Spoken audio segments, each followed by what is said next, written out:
My channel friendship with physics. आज हम लोग पढ़ने वाले हैं mathematical physics BSc first year के अंदर में कि आपका वेक्टर और स्केलर होता क्या, what is the vector and what is the scalar, जो कि आपका पहला लेक्चर होने वाला है। ठीक है, स्टार्ट करते हैं पहले कि what is the vector. Vector हम क्या बोलते हैं, any physical quantity, any physical quantity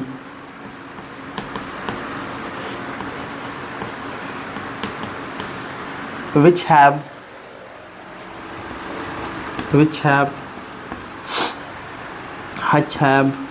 magnitude as well as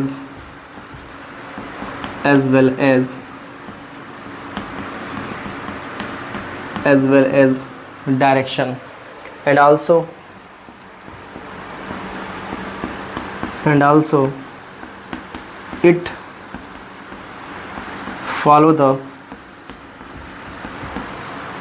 vector law of addition, vector law of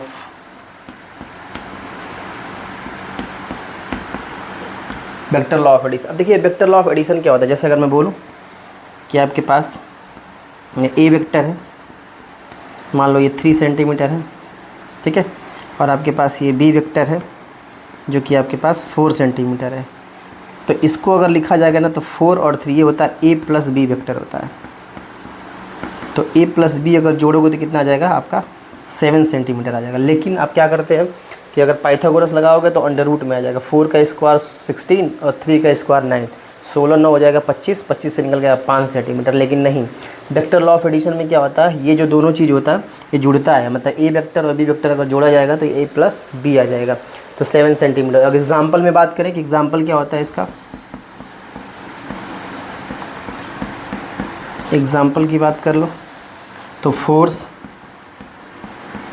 आपका हो जाएगा, आपका असलेशन हो जाएगा, डिस्प्लेसमेंट हो जाएगा,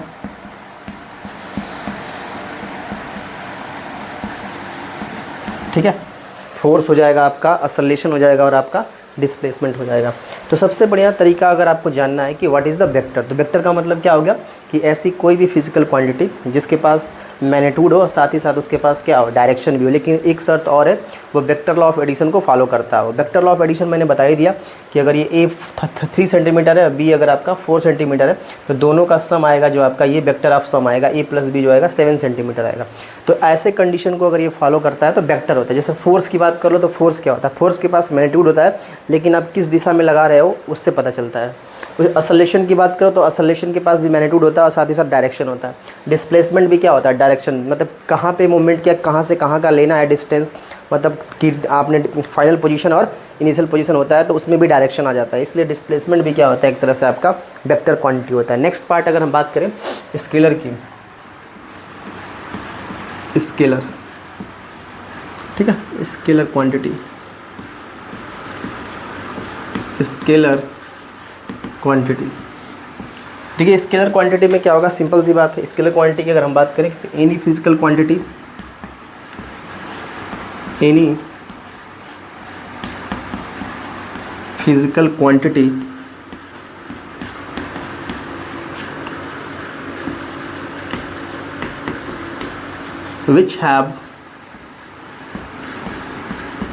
which have only magnitude,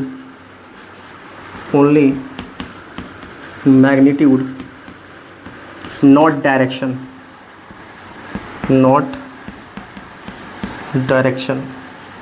but it also follow the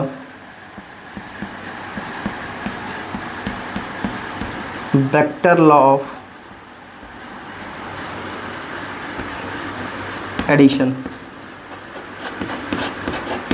follow the vector law of addition. मतलब ऐसी फिजिकल क्वांटिटी जिसके पास सिर्फ मैग्नीट्यूड होता है, डायरेक्शन नहीं होता, बट ये क्या करता है, ये वेक्टर लॉ ऑफ एडिशन को फॉलो भी करता है। जहाँ के पास vector of law of addition था ये या 3 सेंटीमीटर था, ये आपका 4 सेंटीमीटर था, दोनों को ऐड कर दोगे तो क्या मिल जाएगा आपका 7 सेंटीमीटर आ जाएगा। तो एग्जाम्पल में जैसे अगर आगे बात करें, एग्जाम्पल में देखो तो डिस्टेंस हो गया आपके पास, टाइम हो गया आपके पास स्पीड हो गया ETC, ये जितने भी सारे क्वांटिटीज़ होते हैं, डिस्टेंस, टाइम, स्पीड, ये सारे जो होते हैं आपके क्या होते हैं, स्केलर क्वांटिटी होते हैं। वेक्टर क्या होते हैं, जिसमें फोर्स, एक्सेलरेशन और डिस्प्लेसमेंट, जिसमें मैग्नीट्यूड के साथ साथ डायरेक्शन भी हो और साथ ही साथ वेक्टर लॉ ऑफ एडिशन को फॉलो करता हो, जिसमें मैग्नीट्यूड हो पर डायरेक्शन नहीं हो but vector law of addition को क्या करते हो, फॉलो करते हो। तो ये रहा आपका स्केलर क्वांटिटी और ये रहा आपका वेक्टर क्वांटिटी। ठीक है, थैंक यू।